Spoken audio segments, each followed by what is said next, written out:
So the next presentation will be given by Professor Marc Ferrante from University Hospital in Leuven.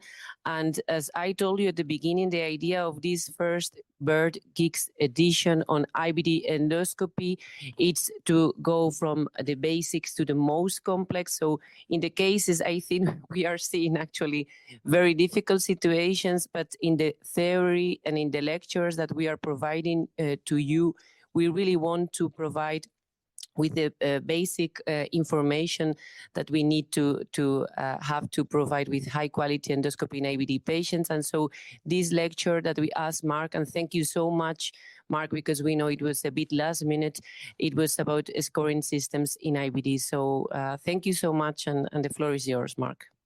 Thank you, Triana. It's a great pleasure to be back on this GIEGS platform after 5 years or so. The title already has several abbreviations in it. Most abbreviations will be known to you, but unfortunately, when you discuss scoring systems, even more abbreviations will pass.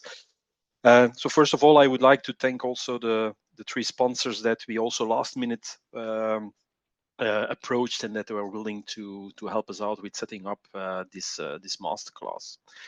And these are my personal disclosures. So I would like to start with a case, a male born in 1956 who came to the outpatient clinic last May. He told us that he was known with the left-sided ulcerative colitis, which started with after smoking cessation. He already had received methylprednisolone and then oral as well as topical mesalazine. In 2009, he was put on azathioprine, but due to gastrointestinal intolerance, he moved to 6-MP, but it was also giving gastrointestinal intolerance. So at a certain moment, he was put on azathioprine split doses in combination with oral mesalazine. But he comes to us for the first time because he was followed in another center.